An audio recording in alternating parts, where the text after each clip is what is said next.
So with that, welcome everyone. This is Recovery Dharma. My name is Julia. I'm one of the facilitators in this beautiful, beautiful community. The intention that I'd like to share with you today, this is a sentiment of metta. Metta is loving kindness, and it's one of 4 limitless qualities that we try to cultivate in our Buddhist practice. This particular piece of art was made by our wonderful Sangha member, Shan Si. And this one reads, may my struggles become my teachers. May my struggles become my teachers. And I'm going to be perfectly honest with you and admit that I wrote this sentiment of metta and I loathe this sentiment of metta. I don't want my struggles to be my teachers. I really resist that sometimes. And so that's what I'd like to talk about today. That's what I'd like to bring forward in our exploration in the month of January of the Four Noble Truths in Buddhism. So for those of you who are new to a Buddhist practice, the Four Noble Truths is the foundation of this practice. And the Four Noble Truths are very simply stated. They're very, it's almost so simple it's profound, really. And the first noble truth is that the nature of reality, the nature of being human, is that we're going to experience discomfort. We're going to be unsatisfied, dissatisfied. We're going to experience misery and upset. The second noble truth is there are reasons for this. There are conditions for this. There are things that we do to help create the misery that we experience. There are things that we can control and things that we can't control. And so when we understand our participation in creating the conditions that cause our own misery or our own upset, that misery, that upset begins to ease and end. And the fourth noble truth is this is a practice. It takes a lot of time and energy to really understand, what am I doing? Why am I doing it? What is the result of this? And how can I do things differently? So meditation is a vehicle by which we can explore this. And meditation, certainly mindfulness, is all about coming into the present moment and being here right now. And so what I'd like to do and guide you through and welcome you to enjoy is dropping into your body and maybe inviting you to close your eyes if that's comfortable for you. And mind you, there are some people in our community where closing your eyes is way too vulnerable. So if that's you, please honor your body, please honor your experience, and simply find something beautiful that you can look at, something that you can minimize the distraction so that you can focus and concentrate the mind.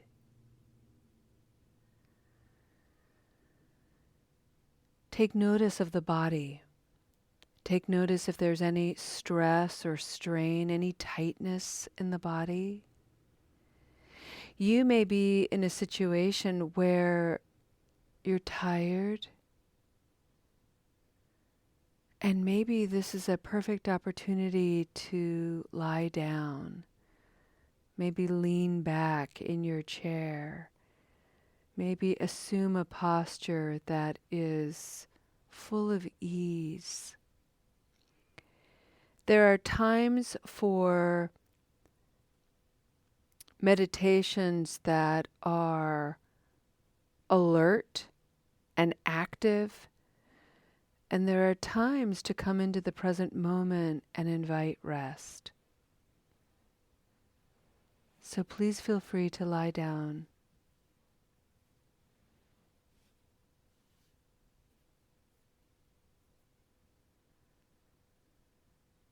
Notice your mind. Notice any thoughts,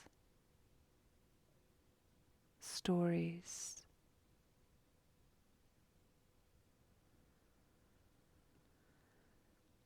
And rather than focus on trying to let the thoughts and stories go, I find that really difficult to do sometimes. In fact, when I'm in a posture of working on letting things go, I sometimes I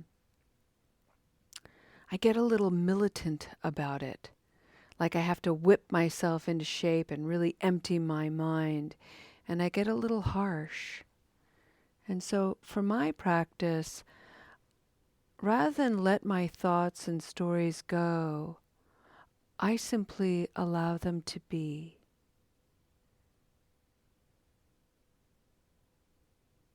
And I create a lot of space by breathing. And today I'd like to share with you a very particular kind of breathing. And it's very, very simple. And all I'd like you to do is bring your attention to the belly. And as you're inhaling, slowly watch your belly extend. See if you can inhale through the nose, keep the belly nice and soft, and watch it fill.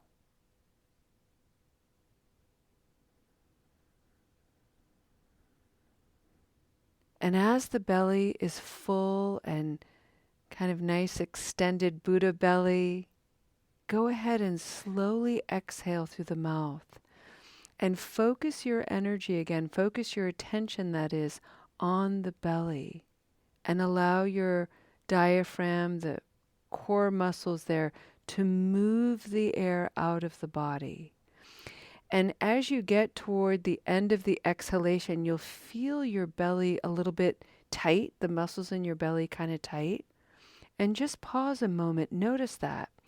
And then on your inhalation, see if you can experience the belly relaxing again fully as it starts to inflate on the inhalation.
Friends, this morning, in my own contemplations and reflections, I observed in my body and in my mind an emotion that was highly activated and alive. And I can only describe it as resistance. I was feeling a lot of resistance in my body, in my thoughts, and in my stories. And on the way from my farm into town, I was thinking about it. I was just getting curious. I was practicing what I teach here all the time, which is, wow, Julia, would you look at that? Look at all that resistance. Huh? What's going on? What's this all about?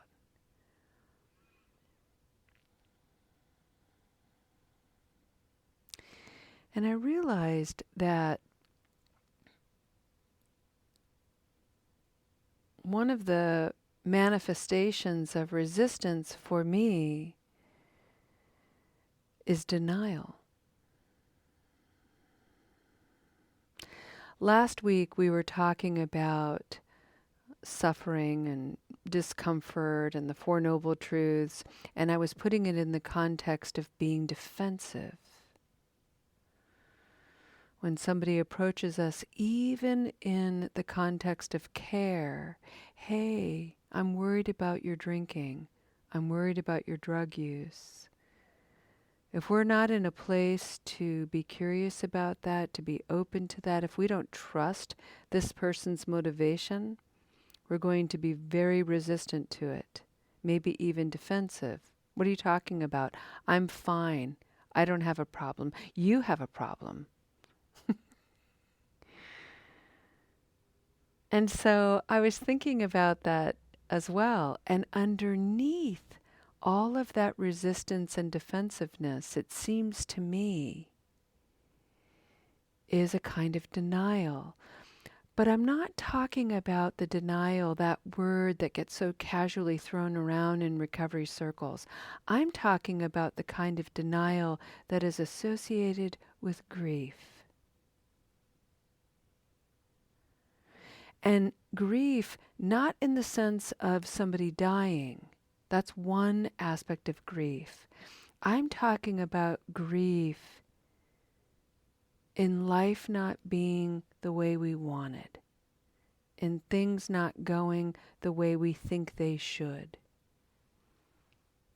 in life unfolding in ways that scare us and confuse us, freak us out.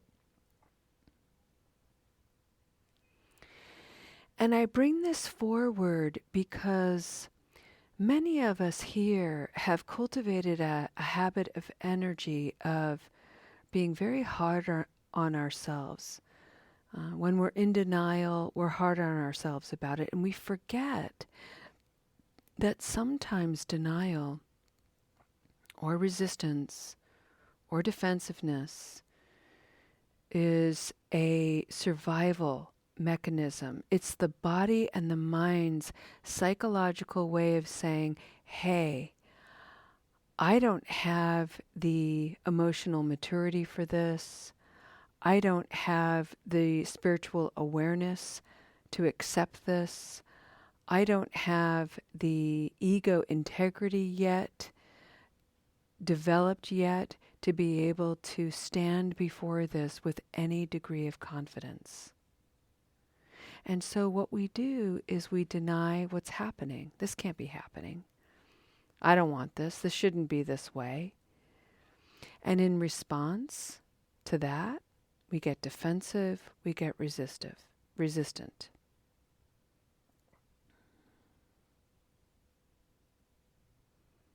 It's really, really normal. And I bring this forward as a seed, really, so that when you experience it, when you see it happening in yourself, you can remember this moment and go, oh, yeah, look at me feeling resistant. I wonder what this is all about.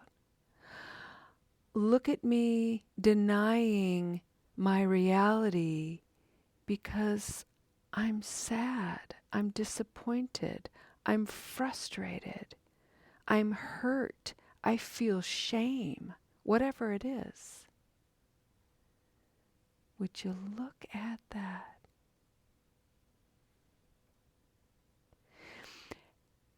And the beauty of this is simply being aware in this way affords us the opportunity to respond to ourselves and one another in whole new ways.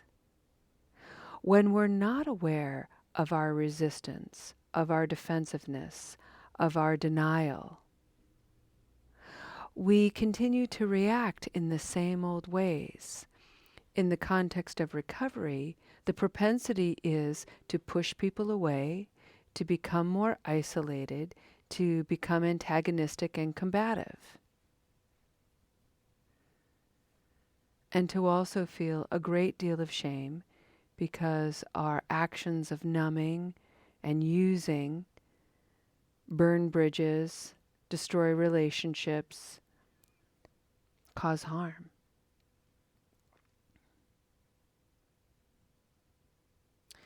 But if we can offer ourselves just a little bit of leniency, not an excuse, leniency that says, ooh, I am grieving life not working out the way I wanted it to. Maybe I can do something different. That's amazing.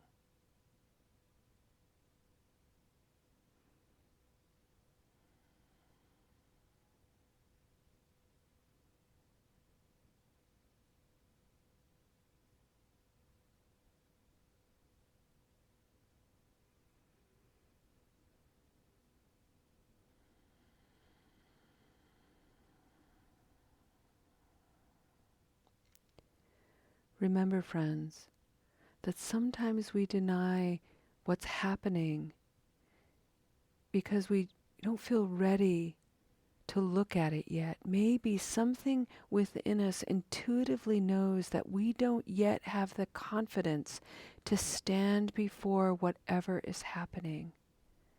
So we deny that it's happening so we can stay safe. But that is an illusion. And so by cultivating this awareness, we are simultaneously cultivating this confidence. I see that something is unfolding in my life that I don't want and I don't like and I don't know what to do. It's all very uncertain. But I am going to be okay. I can face this. I can be with this.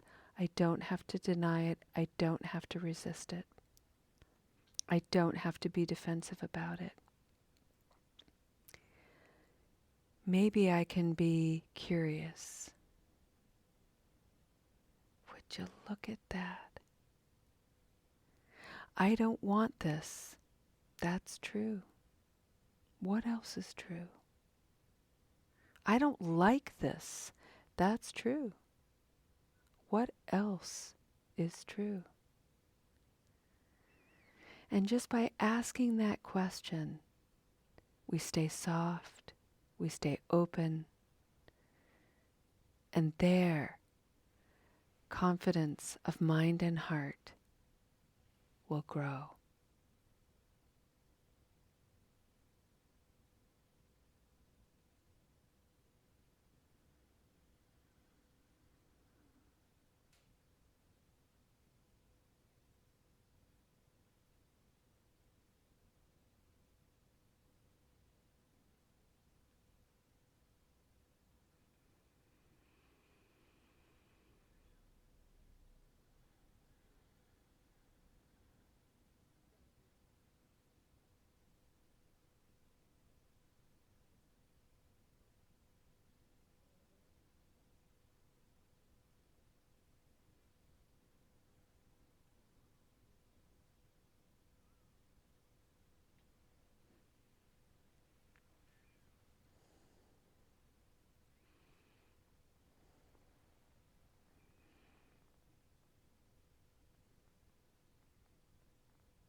that way.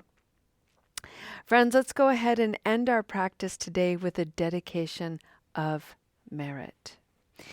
In the Buddhist tradition, anytime we bring forward this wisdom, this ancient wisdom that has been alive for the last 2,600 years, we recognize that there's a lot of goodness that has been generated here. There's a lot of kindness. There's a lot of positive merit by simply coming to this space, mentioning the Buddha, listening to the Dharma, the teachings of the Buddha, taking a moment to breathe and to pause, having an opportunity to look at ourselves, our whole selves, those aspects of us that are not particularly noble and maybe even a little embarrassing, and those aspects of ourselves that we have every reason to be proud of and celebrate. We are a combination of positive qualities and negative qualities and neutral qualities. And so we bring all of that here knowing that we have a choice. We could do lots of other things, but we chose to do this. That's a wise choice. It's a good choice. We dedicate this practice to ourselves. And may the goodness that we've experienced here enter fully into the mind and the body so that the rest of our day has this spirit of peace and gentleness and kindness. We dedicate this practice to anyone who can't be here. There are many, many people who are in the hospital or who are too sick to be able to join us online or in person. There are people who are in jail and prison who don't have access to this. There are people who are under-resourced and don't know how to find their way here via computer or even in person. There are people still lost in very serious negative habit energy and do not have access to this practice. May the warmth that we have generated here radiate from us so that we find these people, we wrap them in the goodness and the compassion of this practice, and may they have a moment's ease. Your practice, my practice, our practice has the power and the capacity to change lives in ways we will never know. So let's continue to practice, and let's continue to becoming instruments of peace. Thank you so much for your time, your energy, and your wisdom. You leave such a beautiful impression in this place. Namaste.